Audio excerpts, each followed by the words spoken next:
Keep listening for our very common sense guide to the latest round of Shopify Editions Updates.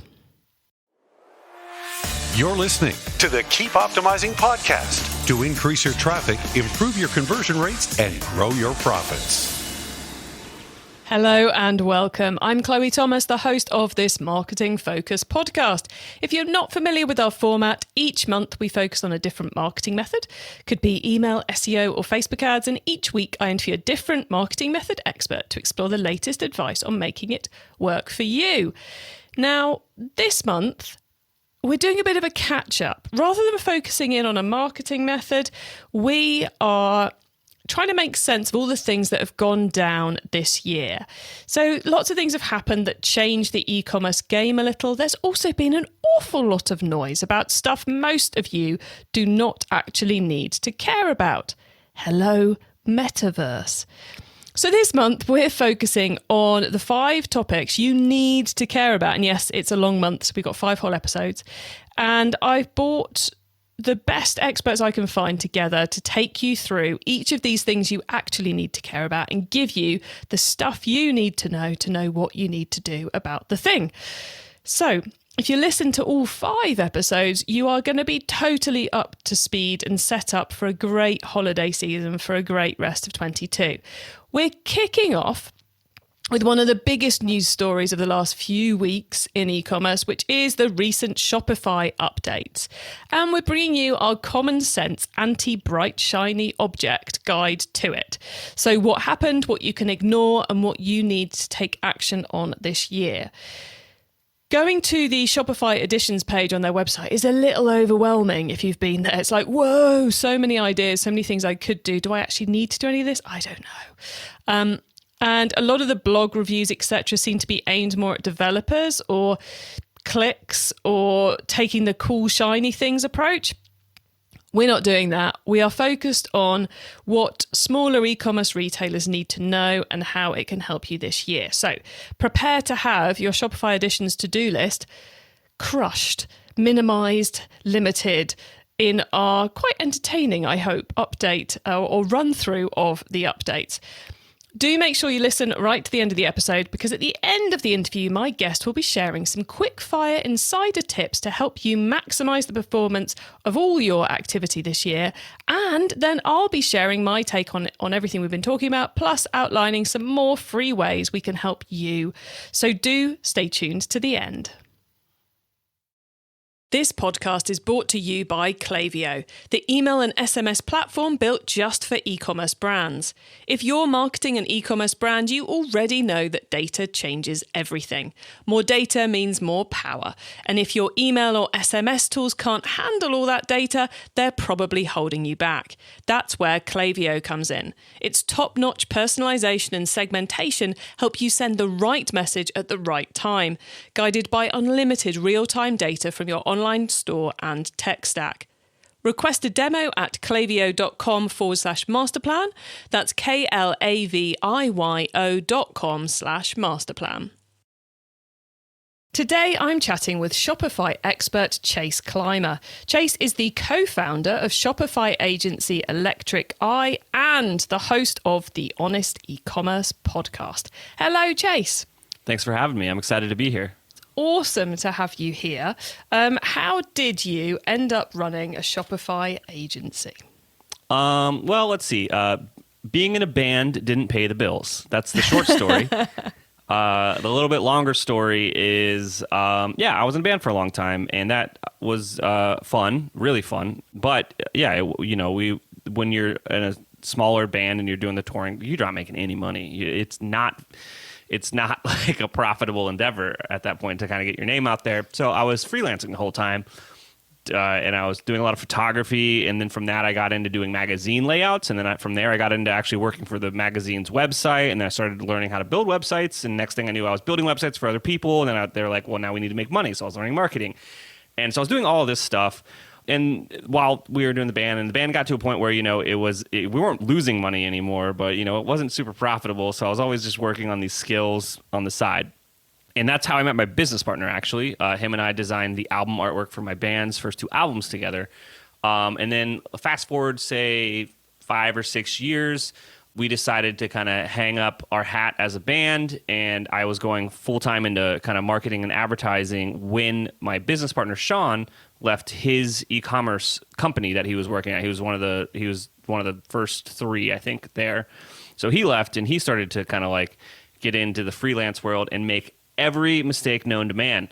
And I was like, dude, I've already done all this stuff. Like, don't do that. So I was like helping him with his freelance career, and then we started tag teaming all these Shopify projects, and people were like, who do we pay? Like, what's your company called? Like, and then taxes were a thing.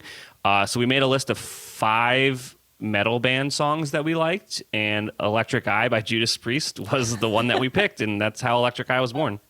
Very cool. So definitely an organic reaction to things that were going on, and a great name as well. I've never seen metal songs as a route to naming a business before, but it's worked. It worked, and it's our first version of our website, which I could probably go back in time and find, was like a very metal cartoon inspired thing, and our old logo was super kind of like jagged and like kind of 80s metal band logo, and it's evolved a little bit over time, but I mean, at the root of it, like everybody that works at the company, like music is definitely a common thread that ties through the culture of our business. All of us are kind of artistic in some way. Like, we've got a lot of photographers on the team, got a lot of musicians on the team. So definitely kind of tie back to our roots there. Very cool. And we're here not to talk about your Shopify journey, but to talk about the massive recent release of new stuff from Shopify called Shopify Editions. So for anyone out there who's not really sure what this thing is, what is Shopify Editions? Well, it's new, right? So Shopify likes to save all the stuff up and then like announce it all at once, or sometimes they announce things super early, or as we're going to see today, or sometimes they re-announce stuff that they've already released. But this, I guess, is their new thing they're going to be doing, where it's just like they're saving these updates to share kind of with the community all at once. It's a big PR push thing, right? It helps the stock surge. You know, what's funny is they actually released this right before the stock split. Did you know that? No, I didn't. Interesting timing. Yeah, we'll see. Why? What? They're definitely get all that PR buzz, have the stock go up, and then do the split. So, anyways, out here saying, Shopify Editions twice a year. They're going to be showing everything that they've been building, all the new stuff and features that are coming to kind of the different platforms of Shopify. They're touting that this release has over 100 new products and features, and we'll kind of dive into them there. But I guess this would evolve from Unite not being such a big thing anymore, and Shopify Unite was kind of their partner conference and kind of an investor conference too, where they would like have their partners in the ecosystem, and then it was a real live event, and it was over 2 or 3 days, and it was very fun. But they've kind of changed what they're doing with that model, and it's got a lot smaller in scale. So Editions, I guess, is going to be their new PR avenue. I don't work for Shopify. I don't know any inside information about all this stuff. I should probably say I am an investor in Shopify, so maybe I've got some like weird opinions here, but I'm being honest. Like, we have to stay up to date on everything that's happening at Shopify, because all we do is work on businesses that are built on Shopify, and we're working with dozens of clients, so we're iterating and learning like 10 times as fast as the normal people over at the agency.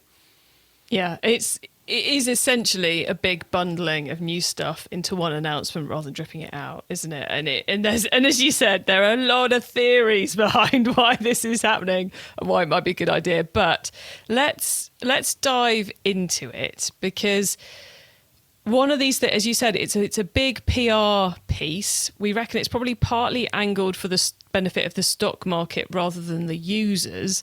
So it's fair to say it's worth us going through it to identify which bits everyone listening should care about and which bits they can just ignore. Because given it's such a big PR thing, it's certainly, I've seen an awful lot of posts, an awful lot of commentary out there, which could send someone into a full-on bright, shiny object spiral of defeat, going, oh, we must do that, we must do that, we must do that. So guys, if you've been trying not to do that, or you're in the middle of a big old spiral of bright, shiny object syndrome, we are here, or Chase, more importantly, is here to cut through all of that and give you the details you actually need. So Shopify have helpfully split the update into 6 sections: find customers, convert shoppers, create your story, build relationships, run your business, and scale and build.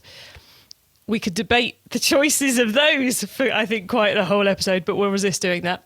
And what I've done is I've challenged even Chase to pick just one from each of these 6 areas that you should care about this year, because it's the most likely to help you right now. So, Chase, anything you want to add before we dive into the first one? No, I think that this is going to be a really fun conversation, and I will definitely I'll try to highlight only one.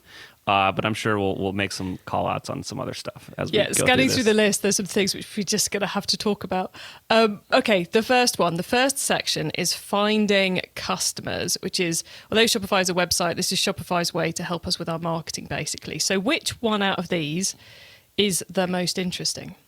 Absolutely. And then I guess one thing I do want to say is, for all the listeners, and I'm sure this is going to end up in the show notes, there's just like a website where all this stuff was released, and it's a pretty nice little designed website, and we'll make sure to get that in the show notes. But so the subheadline on this section is connect with high value buyers, increase sales on your own terms, right? And so there are 6 things here that they put into this section under 6, and it isn't all 6, by the way. It changes on the things they're releasing here. So they're announcing, in air quotes, Shopify Audiences, Shop Cash, Twitter Shopping, Dovetail, Link Pop, and Marketplace Kit. Now, I am going to tell you the one that I am actually excited about is this Shopify Audiences feature. This is the Shopify Plus exclusive feature, I guess. But what it looks like is Shopify is allowing marketers, and I know that marketers are a lot of the listeners to the show, to tie into the data that they are curating with their Shop Pay. Now, this is a lot of assumptions, but I think that these audiences are being built on the data that they own from the Shop Pay shopping portion of the platform. So Shopify has all this information on customers out there, and they're basically making their own version of Facebook audiences here, and they're allowing Shopify Plus customers to export these audiences to their favorite ad platform, i.e. Facebook, TikTok, Google. This is a pretty new thing. It's really cool. But yeah, if I was in the marketing game, this would excite me a lot, because finding qualified traffic or people that are going to be interested in your products is very expensive these days. It went up during the pandemic and never went down. Yeah, and with all the issues with the impact of privacy tightening on algorithm ability, this gives you the ability to tap into extra data to feed it into the algorithm to make it work. And I, for one, am busy looking for a good case study on whether this is actually as good as we think it's going to be or not. I haven't yet seen anyone release any results on it. So definitely, if you're on a Shopify Plus subscription, go and check out Shopify Audiences. Speak to your ad agency about it or your ad team. Get it all synced up and see what you can tap into in there. And if you do it and you get some interesting results, let me and Chase know, because we'd both like to know what's going on there. Now, there's one other in this list that I think is just the biggest bright, shiny object in the whole Shopify Editions release, the biggest distraction. So anyway, I've said bright, shiny object several times. Audience, if you don't know what I'm talking about, I mean that thing which distracts you from what you should be doing that's actually of no use to you at this point in time. And that, I believe, is Twitter shopping. Because I haven't heard of an e-commerce brand using Twitter as a strong route to market in a very long time. So I'm not quite sure why anyone would want to build a shop there. Chase, what do you think? I mean, I think you hit the nail on the head. Like, direct-to-consumer businesses, I would say they tie their social growth these days to Instagram, and maybe TikTok is starting to take... They're fighting for the lead now. Like, Instagram and TikTok are like where brands are spending their time with social media content curation. You've got some other more interesting brands doing, content plays through maybe YouTube or podcasting, et cetera. But like, yeah, I don't see many brands building such a loyal and large following on Twitter. So having a sales channel through Twitter seems like a waste of time. And it's, focus on the things that work and optimize those. Don't build things that you don't need to. totally in agreement on that one. So guys, please don't get overexcited about the Twitter shopping, unless of course you've got a massively engaged audience on Twitter, in which case by all means try it. If you're the exception and you're like, hey, actually Twitter's our best channel, then go for it. It sounds great. And it seems like a pretty easy thing to install. But I see a lot of stores where they have every channel installed and only one of them works. And it's like, why don't you just get rid of all this stuff and just streamline everything? Yes, exactly. Okay, let's move on to the second section then. Convert shoppers. Chase, please tell us all. All right, so convert shoppers. This one is offer buyers everywhere options that convert using the world's most trusted checkout. All right, so I've got one of these that is amazing. And then I have so many opinions on everything else because this was like a project that we were working on. Right when this came out, we were like scoping a project and this like threw a wrench in the whole works. But Shopify has now launched checkout extensibility. So you can customize the checkout on Shopify. This is a Shopify Plus exclusive again. And you're going to notice a lot of the things I say are Shopify Plus exclusives. And it is what it is. It's not because I'm pushing Plus. That's not really my goal here. It's just like this is where the cooler features are ending up. But why is this feature cool? You can add upsells, cross-sells, sales motivators into Shopify's checkout, which has historically been gated and you couldn't affect. Honestly, I don't even think you get access to the checkout liquid template unless you're on Plus. So there's a lot of cool stuff going on there, and you can actually tie integrations through an API versus having to hard code it, which was the historical way to do some of this stuff. It's really, really useful for brands that have the traffic to start to A/B test their checkout, start to tailor that experience to the needs of their customers. It's a fantastic, awesome tool. And I think this is one of the ones which, if there's a brand who's been on the cusp of shifting from Shopify to Shopify Plus, if some of the things they can now do with checkout extensibility is like a hell yeah, then I can see this being a reason a lot of brands make that move. Yeah, here's a caveat about Shopify Plus. If you're making under $1 million a year, don't even think about it. Bright, shiny object. If you're making more than $1 million a year, maybe it's worth considering. You can actually do, there are formulas that you can run to see if it will pay for itself just with the savings that you'll do if you're using Shop Pay as your main checkout thing. But this one in particular is fantastic for brands that are actually kind of doing the business to afford Plus. It will definitely help bring some more money in. Now, I have to ask, you said you had some strong opinions on some of the other elements in this particular list. Do you want to pick out one of them? And if we get time at the end, we'll come back for some others. No, I can just, all right. So we were in the middle of scoping a larger project with a client, and a part of it was about the wholesale integrations and the considerations there. And then the Shopify Editions thing come out, and Shopify is touting this B2B on Shopify as a new thing, and it's exactly the same as it has been for years. They just changed the positioning on how they are marketing it. I couldn't find any real features that they're adding to the wholesale part of Shopify that is new or that changes the opinion of most agencies out there, which is just build separate experiences if wholesale is a huge part of your business. The wholesale integration is super lackluster, or maybe stuff is coming and they haven't really launched what they're saying here, but I couldn't find any more information on it. But I was so frustrated and disappointed by how they marketed this, how it was perceived by an actual Shopify Plus customer, a merchant, and then how I had to basically say, well, that's not actually what this is. Which is interesting because that is one of the pieces across the whole of this update, which has got almost the most press, I would say, is the new B2B package. So it's really interesting to hear it's not at all new. So yeah, let me break it down a little bit further, right? So they're saying that you can customize with themes and discounts with the B2B on Shopify, right? That's not so the way they position that is, it seems like they're making updates to the Shopify wholesale channel, which is not true at all. What they're saying is, our stance is build a separate store, which you get access to up to 10 stores with a Shopify Plus account. They're saying build a separate store, and that separate store has all the customization ability that your main store has because it's just another instance of Shopify Plus, and that's how you can do B2B on Shopify, which has been how you do it anyway. Like, it's just like they wrapped up the same thing into a shiny different package and named it something different. Interesting. Okay, let's move on to the third category, which is create your story, Chase. Absolutely. So what they're talking about here is build your brand and tell your story online only as you can. This is getting a little more nerdy, right? So this is a lot of updates that are talking about developer-related stuff. So headless commerce, tokening things, the online store and editors, meta fields. All of this stuff is really cool, especially if you're working with an agency or understands custom development within the Shopify ecosystem. This isn't really stuff that's going to affect younger brands or younger marketers that are used to using app solutions. This is definitely leaning more towards like custom stuff.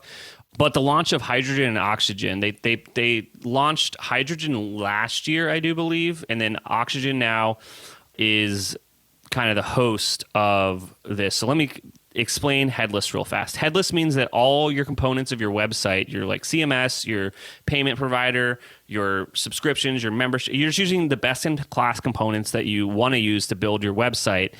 And when you do that, you kind of need to have something that's tying them all together, and then a host that's kind of hosting the core that's integrating with everything else. I am terrible at explaining this, but basically... But to be fair, I haven't come across anyone who can explain headless well. It's like there's a bit. I like to think of it as a bit like looking at a dairy stool. You know, there's like this bit at the top that's flat, and then there's a whole load of other stuff supporting it, and that's about as good as I get.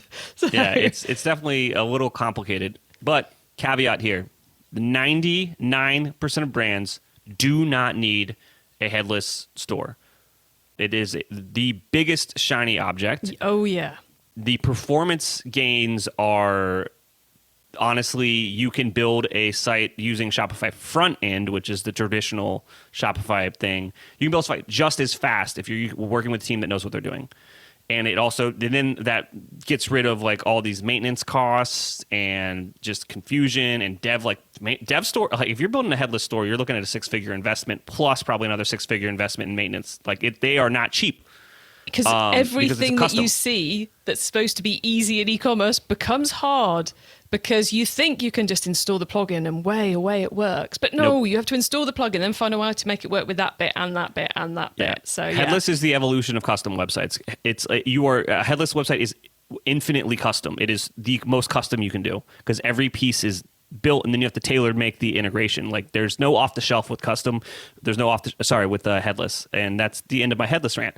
But if you are going headless, basically you need like a framework to use to tie all these pieces together. So that's Hydrogen, and then Oxygen is the host of that framework, and them allowing basically because most people had to pay like a different hosting service to host their headless store, and then they were just using Shopify as their checkout. Now Shopify is basically giving a free hosting account away to people, which is super cool because it could be, tens to hundreds of dollars a month to have. Some of these hosts were like thousands of dollars a month. So this is a big savings for people that do actually need a headless solution. Their business, if they need to do something that Shopify, it's difficult to solve for on Shopify, like front end, and they're using it, that's a cool thing. Got it. So this is your top pick for this section, but we're warning everyone that for most people, this is a bright shiny object. Am I right? Oh, absolutely. And then and again, they're like announcing meta field updates and online, like the online store editor updates. Like they announced those 6 months ago. Those have been live.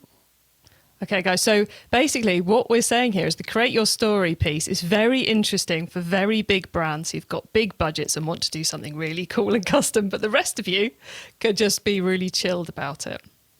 Absolutely. Okay, let's shift on to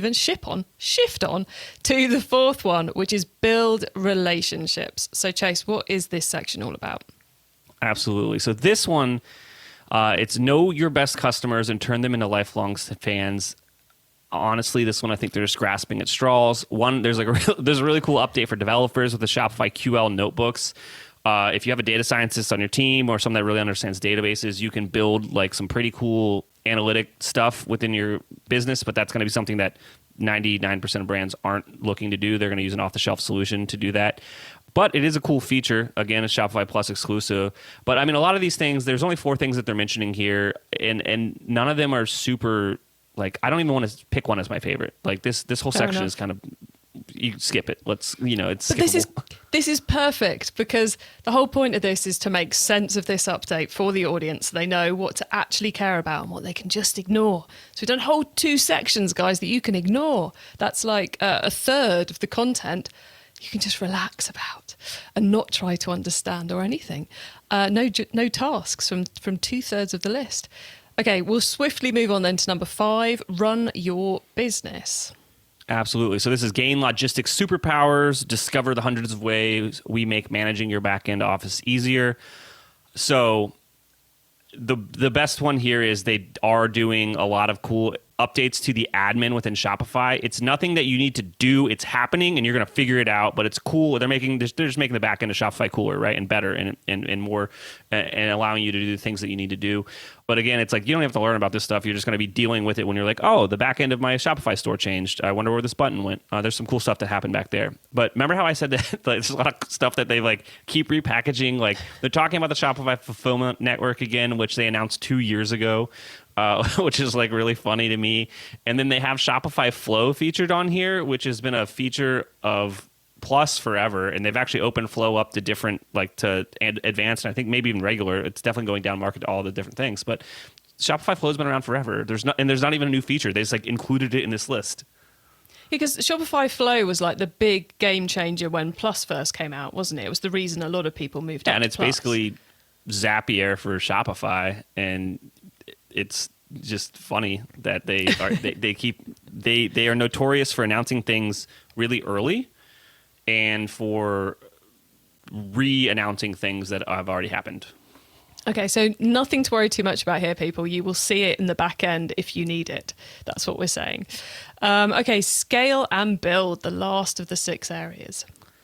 Absolutely. Now, this is something that, again, there's a lot of cool stuff here for developers, but the coolest thing here is going to be this new data thing. It's called Shopify Functions, and this allows developers to build apps that customize discounts, shipping, payments, and settings. A lot of API stuff. It's super nerdy for developers, but basically, like Mike on my team was talking to me about this. He's like, this is what he thought was the coolest announcement of this entire thing from a developer's perspective, is functions are going to allow you to build apps that are faster to build, faster to integrate with the website, and can do infinitely custom things. And it's not as much resource intensive, and it's just a better way to solve for specific particular use cases. Nice. Okay, so Chase, across all of this, it seems to me what we're saying is if you're a business doing under $1 million a year who are on Shopify normal, you can essentially just relax about it and not worry too much because anything you need is going to pop up in front of you. When I came into this, but yes. Yeah. It is, isn't it? It's like, yeah, I'm chill. You're all right, guys. You're doing under $1 million. You can just ignore this, get on with something else.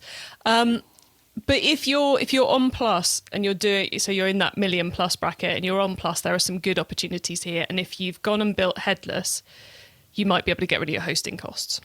Yeah. I think that, to go back, if you're under $1 million, ignore everything. Focus on sales. Everything else is a bright, shiny object. Like you might think $1 million is like, trust me, getting the first $1 million is the hardest. Going to 10 is infinitely easier, but like stop divulging your attention when you're under $1 million a year. Just focus on building that repeatable sales strategy that's going to keep growing your customer base. Like that's the thing to focus on. Then things get a little bit different as you're kind of moving to that scaling phase from like 1 to 10 million. Which I think moves us nicely on to the next section of this episode. So thank you so much, Chase, for letting us pick your brains about the latest Shopify updates.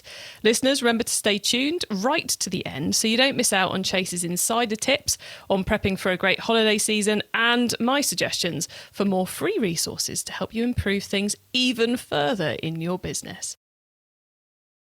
This podcast is brought to you by Klaviyo, the email and SMS platform built just for e-commerce brands.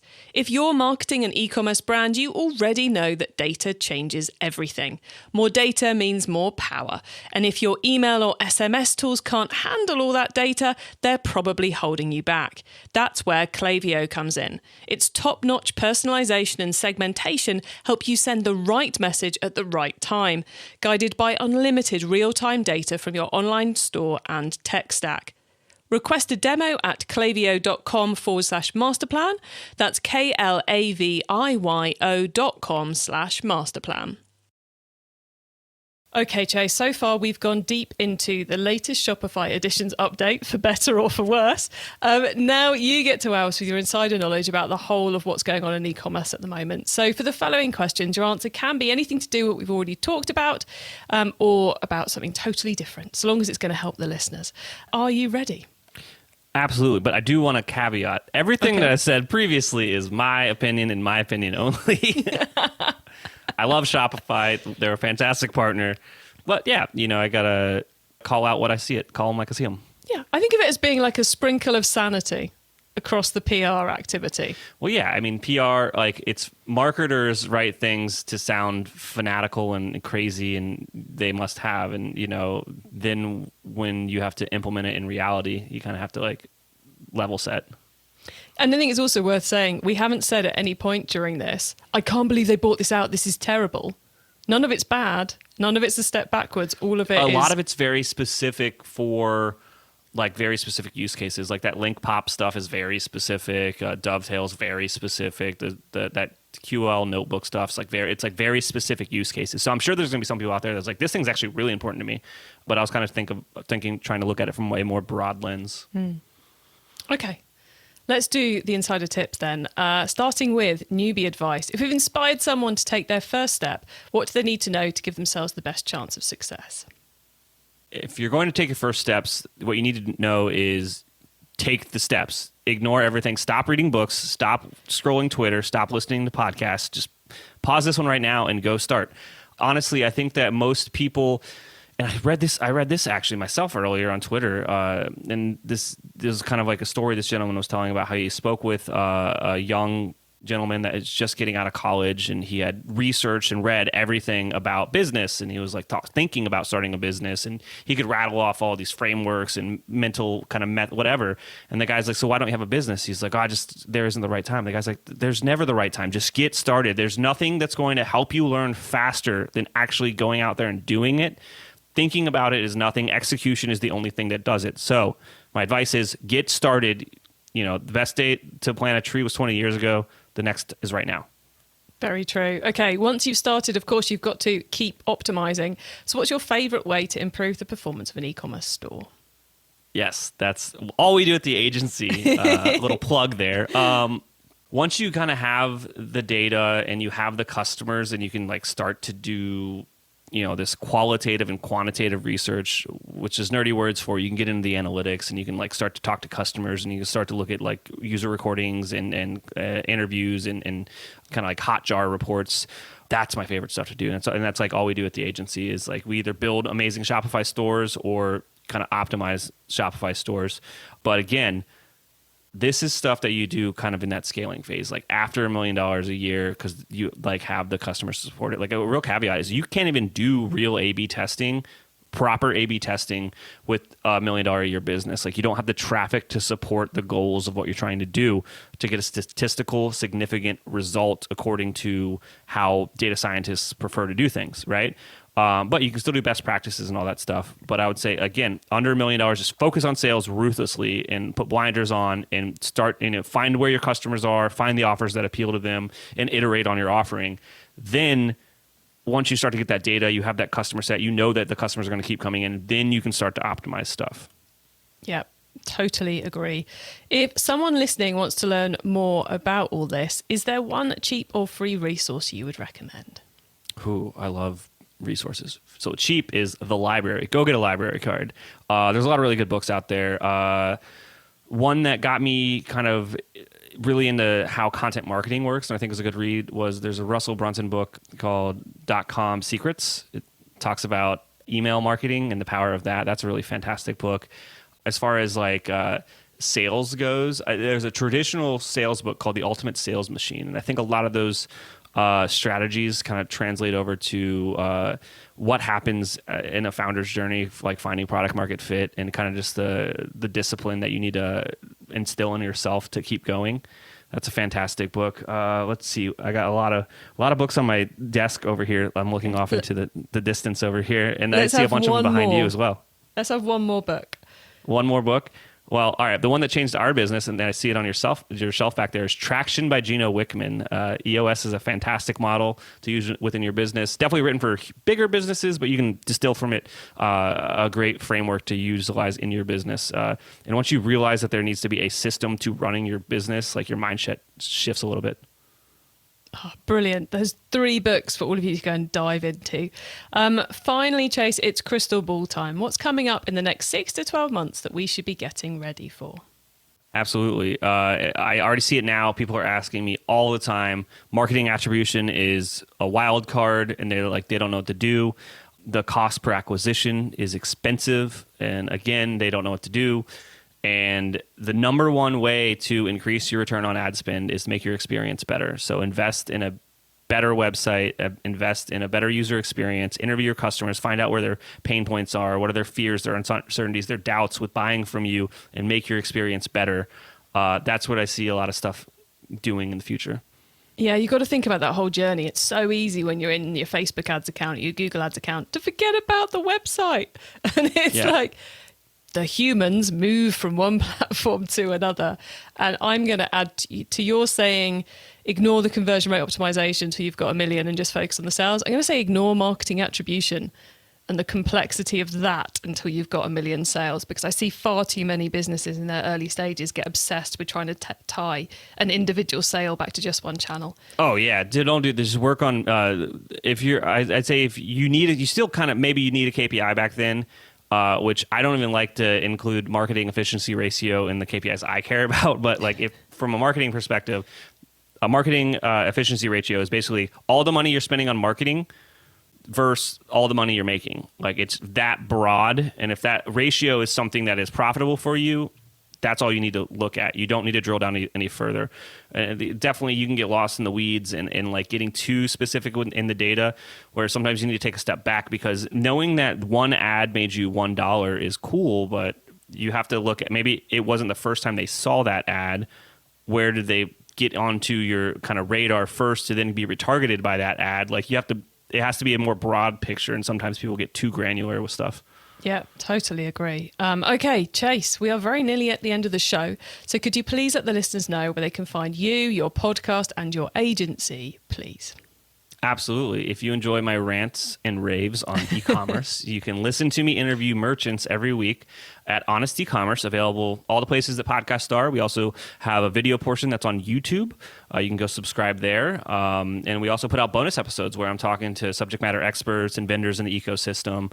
I'm just kind of learning more from them. And then if you're curious about Electric Eye, you're looking to maybe build a new theme or optimize your existing theme, you can reach out at electriceye.io. And if one quick plug, I would say sign up for our email list if none of those sound fun to you. Actually, you'll get emailed about the podcast, but we're going to be putting an ebook out soon about the 3 KPIs that we truly care about, and the kind of how to scale your business in a more simplified approach. So that's going to be coming soon. And obviously, if you're on the email list, you're going to learn about it a lot quicker.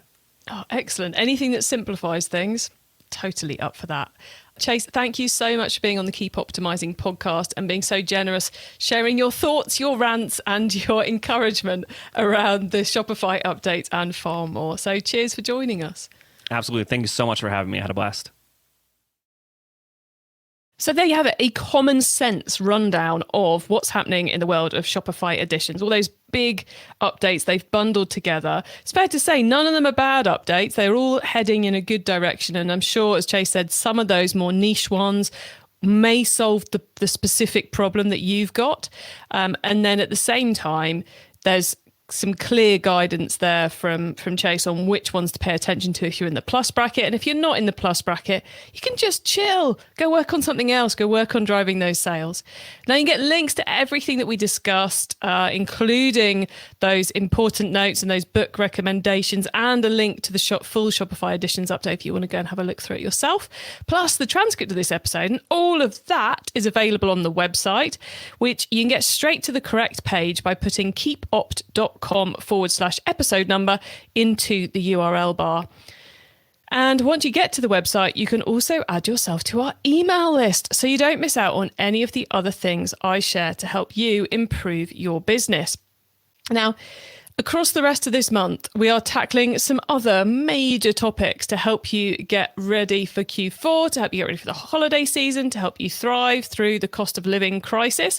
We'll be talking about recession, we'll be talking about Google Analytics 4 and marketing tips for Christmas and a whole load of other stuff. And then all my guests from this are hopefully going to be able to join us for our end of month Q&A webinar, which you can sign up to at the website, keepoptimizing.com. It'd be great to see you there because I'm bringing together some amazing minds in the world of e-commerce to answer your questions. We'd love it if you kind of overwhelmed us with questions during that session.